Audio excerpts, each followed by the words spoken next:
আজকে আমি বানাচ্ছি পোস্ত বাটা দিয়ে কুমড়ো শাক। দেখুন কিভাবে করছি। কড়াইটা গরম হয়ে গেছে। প্রথমে 2 চামচ সর্ষের তেল দিচ্ছি, তারপর দেব কালো জিরে আর 2টো চেরা কাঁচা লঙ্কা।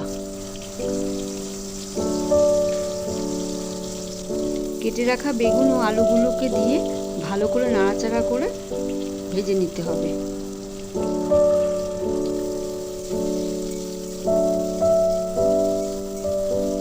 ভালো করে নাড়াচাড়া করার পর 10 মিনিটের জন্য ঢাকা দিয়ে রাখলাম। খুব কম তেলে কম মশলায় সুস্বাদু রান্না খেতে গেলে শিপ্রার চ্যানেলটাকে অবশ্যই ফলো করতে হবে।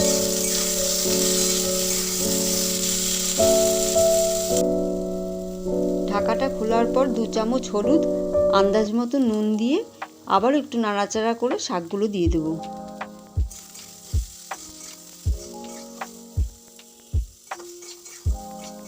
অনুগ্রহ করে আমার ইউটিউব চ্যানেলটাকে সাবস্ক্রাইব করুন। নতুন নতুন রেসিপি পেতে পাশে থাকা বেল আইকনটি ক্লিক করুন। এবারে আমি 20 মিনিট ঢাকা দিয়ে রাখবো। শাক থেকে অনেক জল বেরোবে, সেই জল থেকেই সমস্ত সবজি সেদ্ধ হয়ে যাবে। 20 মিনিট হয়ে গেছে, সবজিগুলো সব সেদ্ধ হয়ে গেছে, মাখা মাখা হয়ে গেছে। এবার আমি পোস্ত বাটা দিয়ে দেবো, দিয়ে আবার একটু নাড়াচাড়া করব।